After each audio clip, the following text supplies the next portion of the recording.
What is going on, everybody? Welcome back to the Cosmic Wonder. I'm your host, Warren Thompson, and it looks like there has been a big change with Disney. As the CEO, or I should say the former CEO now, Bob Chapek has departed from the company, and he will be replaced by his predecessor, Bob Iger. This definitely comes as quite a shock, although from the outside looking in, it did seem like a lot of people at Disney didn't exactly agree with some things that Bob Chapek was doing. We'll get to that in just a bit, but I'm sure people are thinking, will this affect Marvel Studios, Star Wars, and everything else under the belt of Disney? And I think it is going to, and I think it is going to in a positive way, especially when it comes to Disney Plus. Now, Disney has released one official statement, and Bob Iger, who is now the CEO of Disney, has released a statement himself. Basically, Bob Iger's statement was thanking everybody. The first paragraph reads, "It is with an incredible sense of gratitude and humility, and, I must admit,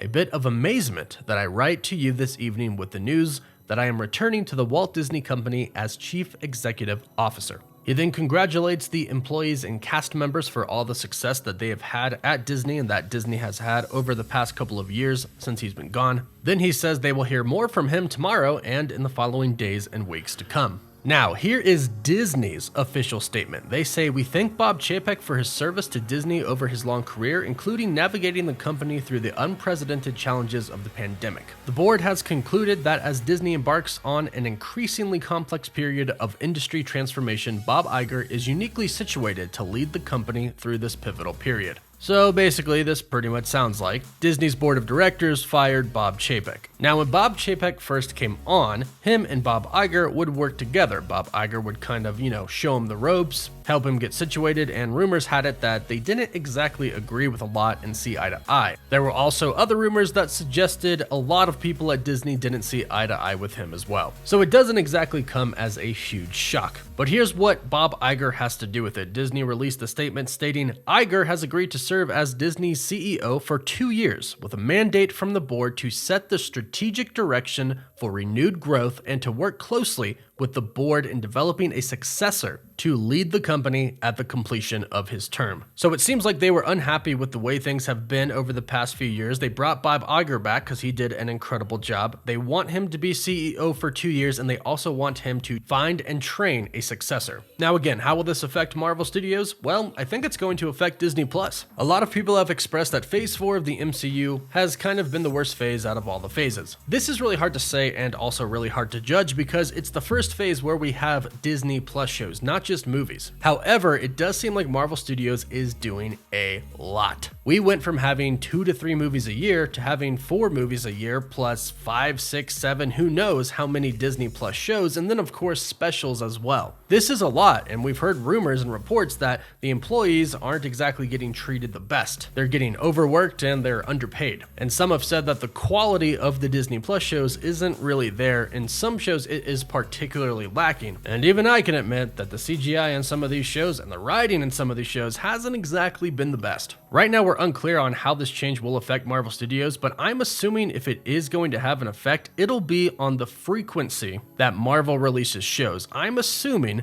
that the change would be they're going to release less Disney Plus shows and focus more on quality and not quantity. That's the change I think we'll see. I don't think we're gonna see anything else. Marvel Studios is still doing really, really well. And of course, Kevin Feige is still the president of Marvel Studios. However, we're not sure if Disney had a requirement for them to do a certain amount of shows and movies per year, and that's why they upped it. If that was the case, perhaps Bob Iger can come in and say, hey, we're not going to do that. There's no quota. We're just going to focus on making great movies and making great shows, which I hope is something that actually happens. Again, it's really hard to judge Phase 4 because it's completely new. It's brand new. Nothing has been done like this before by Marvel Studios. They added new shows that connected to the MCU. That's a big venture, and I think they've done a pretty good job so far. Yes, some things could have been better, but maybe they're about to get better right now. So let me know your thoughts about this in the comments down below. What do you think? Do you think Marvel Studios will be affected by this, and do you think it'll be good or bad?